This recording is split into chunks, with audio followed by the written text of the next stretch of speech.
finally telling you about my experience with my tattoo and why I chose this cool tiger as my tattoo. So, you know how some women have tattoos all over their body? Not me. I'm not a tattoo girl unless they can start making them in gold or silver, which they can't. I'm not interested. So I waited. I knew I wanted one because it felt really fun and like kind of rebellious and cool, and I love symbolic things, but I knew it needed to be a total full body yes. Like 100% so Marin that I would never regret if it's going to be permanent on my body. It couldn't be because someone else liked it or it was suggested to me or it was trendy or it was cute, right? It had to have the kind of meaning that would still like 10 years from now be like, yeah, full body yes. If you know me and my work, you know I'm all about full body yeses. So I had thought about all the feminine symbols everyone in the spiritual world seems to have. Things that do have meaning to me, like, for example, the moon cycles. I thought about like kind of a fun, abstract, delicate, feminine, long thing to put on my arm to honor like my changing seasons and my intuition and my value as a woman. I thought about a snake, like a really delicate feminine snake, because it's reclaiming the story from patriarchal religion, which changed snakes and associated them with tempting and the devil, and they were not like that at all. When originally snakes were actually representative of the divine feminine. So things like that, all beautiful, all meaningful, and did have place in my life, but none of them felt uniquely like mine, like special Marin magic mojo. So I had this experience back in early 2023. I was in a Reiki training, and we did this fun thing called a shamanic journey. Basically, you lay down, you close your eyes, and the teacher plays drums and guides you into this meditative, dreamlike state. And so I'm there, and half of me is like, this is kind of weird. I was pretty new in my spiritual journey. I wasn't very experienced just yet. As far as this kind of spirituality, I'd grown up religious, I'd grown up, kind of spiritual, but it was all built on trying to connect with a male god who was going to punish me, and really trying to like listen to what other people are going to tell me, not connecting with my own divinity. So I'm laying there, and half of me's like, this is weird. And I'm a little bit like, okay, skeptical. But the other half is breathing and going with it just to see what happens. Cause, I go all in. And suddenly I'm following, the guide, the visualization, and I'm in this beautiful sanctuary where that's where we're told to go.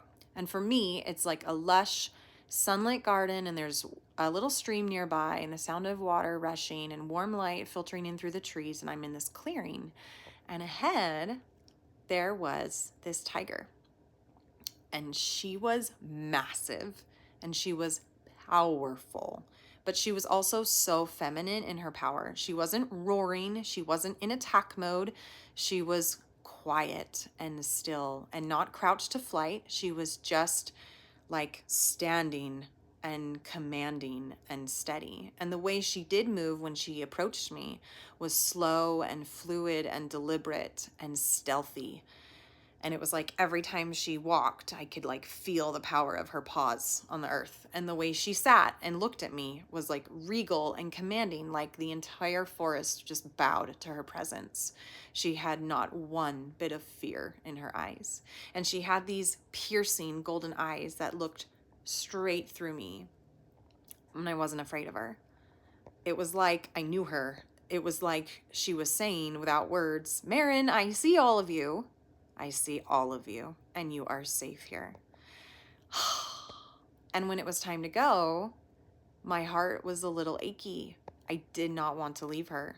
When the drums signaled the end and my guide started, we kind of started wrapping up and we're about to leave, I felt like I really was on the verge of tears, and I felt this lump in my throat, like, no, wait, don't go. I want to stay with you. I want to feel you longer. And she didn't have anything to say to me at that point that I was capable of hearing, but she just stood with me and let me be in her presence. I really had this like distinct impression that she was like allowing me to be near her, and that she needed me to feel her energy. And afterwards, as we processed and integrated and I discussed it with my group, I knew she wasn't just a tiger. She was so much more than that. She was like me. She was a version of my higher self, my very fierce and radiant and stunning and striking and feminine, unapologetic and fearless self. She was this part of me that I had only glimpsed before, like powerful enough to fill a clearing, but soft enough to let me just come close to her. And since then, what's unique about this is that she has come back to me many, many times in meditation all the time and in moments of emotional need. And when I'm certainly in need a reminder of my strength. Sometimes she stands in front of me, like holding my gaze, like, remember who you are. And sometimes she speaks to me and I just know what she's saying. Sometimes she nuzzles against me, like very protective and warm and nurturing. Sometimes she comes close behind me while I'm meditating and I can feel her strength wrapping around me, and my arms become hers and my hands become her paws, and I can like move and feel the same power moving through my own bones. And every single time I feel that same thing that I felt in that garden with her the first time, that this is me. And I can just breathe and feel and radiate in her power, my power. So when it came time for my tattoo, it was never going to be the moon or the snake. It had to be her. Because this tigress isn't just art on my skin. She's the reminder for me that like my most powerful and radiant and magnetic self is already here. I didn't have to go find her. I didn't have to become her even. I just had to unearth her because she lives inside of me and I carry her everywhere I go if I can accept her.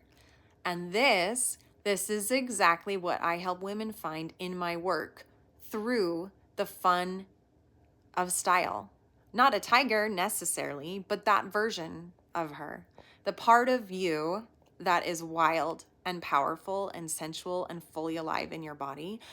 You who walks into a room and people feel you before you even say a word. That is what happens when you stop dressing from fear or shame, from worry, from anxiety, and start dressing and moving and living from her. And that is what I do in my work, my one-on-one coaching, my live programs, gosh, even like my free products. Like, it's really getting to the heart of how do you feel? How do you want to feel? What is keeping you from being that person? Because she's in there.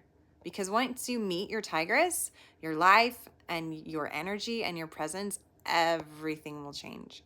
So if you're sitting here listening to me and you've made it this far, because we're like 7 minutes into this video, and you're thinking, I want to meet my inner tigress, that's exactly what I help you do.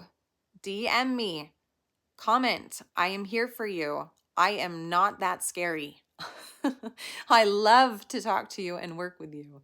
And inside my programs and my coaching, this is where we start. We come home to the part of you who already is fierce and radiant and unstoppable. So let me help you.